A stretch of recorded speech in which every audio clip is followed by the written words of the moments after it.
YouthTrendsReport.com. Hello and welcome to the Youth Trends Report. How can brands build dialogue in a meaningful fashion with young customers? And how can they use that dialogue to then improve their product development hit rates and also shape their marketing messages? My name is Graham Brown from Youth Research Partners. This is the show where every week we look at one key youth trend and 3 companies looking to tap that trend and vote on them pass or fail. So keep it locked because these 3 stories are coming right up. Okay, so first let's look at MTV. The biggest challenge facing broadcast media today is how to reinvent the social experience that TV once offered to youth. So much development has focused on the evolution of the viewing rather than the social experience that we've kind of lost track of the fundamental appeal of TV. That is the conversations that occur outside of the box, on campus, in malls and online. MTV's youth appeal isn't its content, but how the content offers social currency. Gone are the days when people could confidently say, "Did you see that program on TV last night?" The social currency value of TV has been significantly eroded. So how could 23-year-old plus-sized fashion blogger Gabby Gregg change things for MTV? Well, Gabby's the channel's first ever Twitter jockey, TJ, yep, believe it. Selected through the usual American Idol style screening, Gabby will tweet on all the backstories and backstage drama for her followers. On that basis, MTV scores a pass on dialogue alone. You see, we shouldn't be asking how can we engage youth with Twitter, but how can we remove the barriers that prevent youth engaging us? And MTV has taken a tentative step in that direction by creating a bridge between both worlds.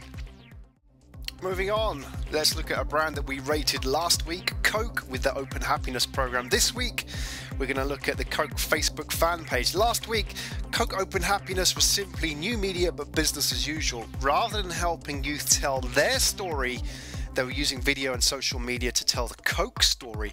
That's why last week we rated Coke a fail. How about this week with the Facebook fan page? Well, the interesting thing is that it wasn't started by Coke, but by 2 Coke fans. Again, back to the point about removing the barriers.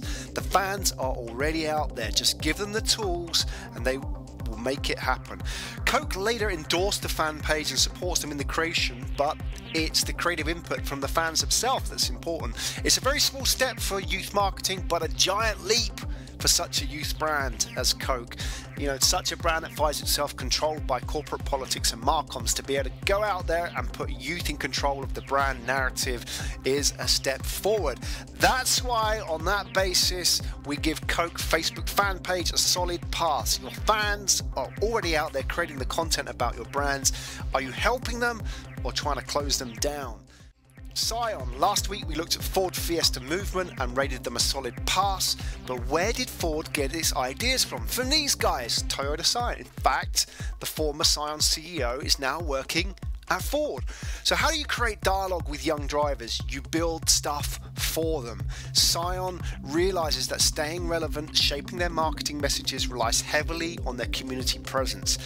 I'm not talking about social media. Social media doesn't make you relevant. Social media is but one tool of many available, right? Great youth brands aren't made by choices in media, but choices in mindset. And you can see Scion's attitudes towards dialogue in the creation of its own record label aimed at promoting up-and-coming artists from the youth scenes it supports. Dialogue can't be bought. You have to earn it and work in it from the long term.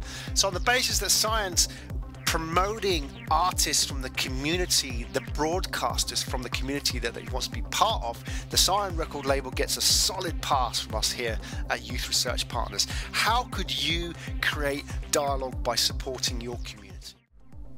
That's all we have time for today, but I hope you enjoyed watching this week's edition of the Youth Trends Report. If you're interested in more youth trends, go to this URL here and download our 10-part report specifically for your sector.